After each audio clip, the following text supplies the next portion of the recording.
Happiest mind. Finally happiest mind का quarter 3 का result यहाँ पे आ चुका है। तो डिटेल्स में हम लोग जानेंगे क्वार्टर 3 का रिजल्ट कैसा रहा, साथ ही साथ जानेंगे कंपनी का एट्रिशन रेशियो कैसा है, टोटल स्टाफ कितना जोड़ा है कंपनी के साथ, टोटल क्लाइंट कितना इंक्रीज किया है और कितना डिक्रीज किया है, मार्जिन के अंदर दबाव कैसा रहा, कंपनी का रेवेन्यू ग्रोथ किस तरह से रहा। तो डिटेल्स के बारे में जानेंगे हैप्पीएस्ट माइंड के बारे में। तो चलिए शुरू करते हैं। तो सबसे पहले रिजल्ट से शुरू करते हैं। अगर आप रिजल्ट को देखेंगे तो यहाँ पे quarter to quarter basis company ने 4.3% का ग्रोथ दिखाया है। यानी कि जहां पे 359 करोड़ का सेल किया था लास्ट क्वार्टर में, वो बढ़ के 374 करोड़ में आ चुका है। अगर आप ईयर ऑन ईयर बेसिस देखेंगे तो ये 28% का ग्रोथ आपको देखने को मिलेगा। ईबिटा में भी 26% का growth year on year basis and quarter to quarter basis 3.1% का ग्रोथ दिखाया है। मार्जिन को भी आप ध्यान से देखिए, जहां पे last quarter and last year margin था 26.3%, वो यहां पे थोड़ा सा डिक्रीज होके अभी 26% में मार्जिन स्टेबल है। लेकिन इस रिजल्ट के अंदर जो एक्सेप्शनल आइटम्स है वहां पे कंपनी को 6 करोड़ रुपया खर्चा भी करना पड़ा है। तो ये डिडक्ट होने के बाद जो कंपनी का प्रॉफिट बिफोर टैक्स रहा वो है 75 करोड़। तो जो लास्ट क्वार्टर में था वो था 8 करोड़ के आसपास, लेकिन जो 80 करोड़ के आसपास था वो यहाँ पे गिर के 75 करोड़ में आ चुका है। उसका पीछे का जो रीजन है वो एक्सेप्शनल आइटम्स है, तो इसको भी आपको नजरअंदाज करना नहीं चाहिए। तो उसके बाद जो प्रॉफिट आफ्टर टैक्स रहा वो रहा आपका, यानी कि जो नेट प्रॉफिट रहा वो 57 करोड़ रहा। जो लास्ट क्वार्टर में कितना था 59 करोड़। तो यहाँ पे 3.1% का डिक्लाइन देखने को मिल रहा है quarter to quarter basis due to the exceptional items. ये वन टाइम ही यहाँ पे दिखाया गया है। लेकिन इसको लास्ट ईयर से कंपेयर करते हैं तो 17.7% का ग्रोथ कंपनी ने यहाँ पे दिखा चुका है। लेकिन नेट प्रॉफिट का जो मार्जिन है वो 15.4% में आ चुका है, जो 16.5% लास्ट क्वार्टर में था। क्लाइंट के साथ रिलेशन की बात करें तो हैप्पीएस्ट माइंड की ये बहुत ही ज्यादा स्ट्रांग है।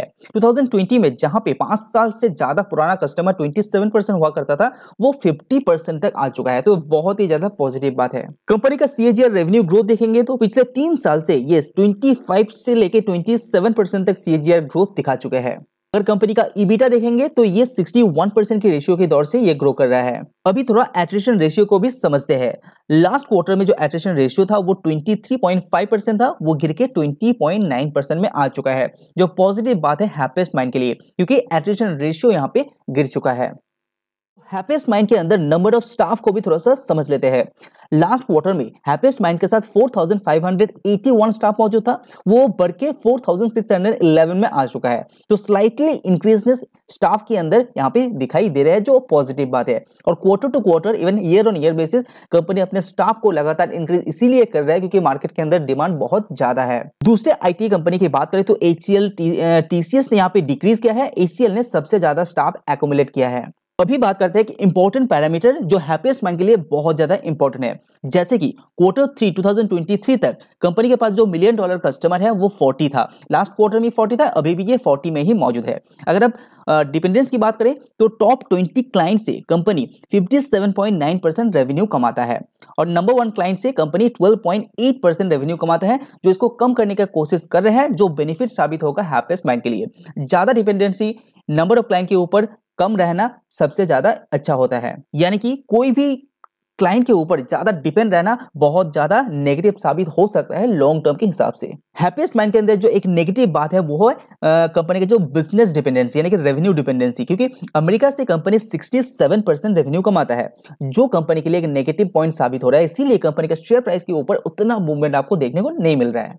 तो हैप्पीएस्ट माइंड के अंदर क्लाइंट बेस यानी कि जो टॉप क्लाइंट है, तो $1 मिलियन कस्टमर का जो नंबर था वो 40 था, वो अभी भी 40 है। लेकिन जो टोटल नंबर ऑफ कस्टमर है वहां पे कंपनी ने 4 नया कस्टमर जोड़ा है, यानी कि लास्ट क्वार्टर में 226 क्लाइंट था, वो बढ़ के 230 तक पहुंच गया है, यानी कि 4 client with in this quarter happiest mind ने जोड़ा है। तो हैप्पीएस्ट माइंड पिछले कई सालों से बहुत ही बेहतरीन प्रदर्शन दे रहे हैं, लेकिन मार्जिन के अंदर थोड़ा सा दबाव है, ये सच बात है। लेकिन आगे आने वाले सालों के लिए मैनेजमेंट का कहना है कि 25 से लेकर 26 मार्जिन ये स्टेबल रहेगा।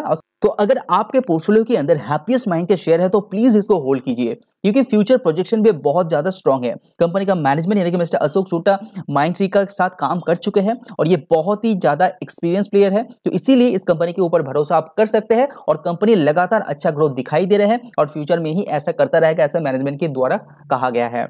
तो अच्छी तरह से रिसर्च कीजिए, उसके बाद इसके अंदर होल्ड कीजिए। मैं इस चैनल के माध्यम से हर रोज सुबह स्टॉक मार्केट न्यूज अपडेट करता हूं, तो प्लीज चैनल को फॉलो कीजिए और मार्केट के अंदर अपडेट रहिए।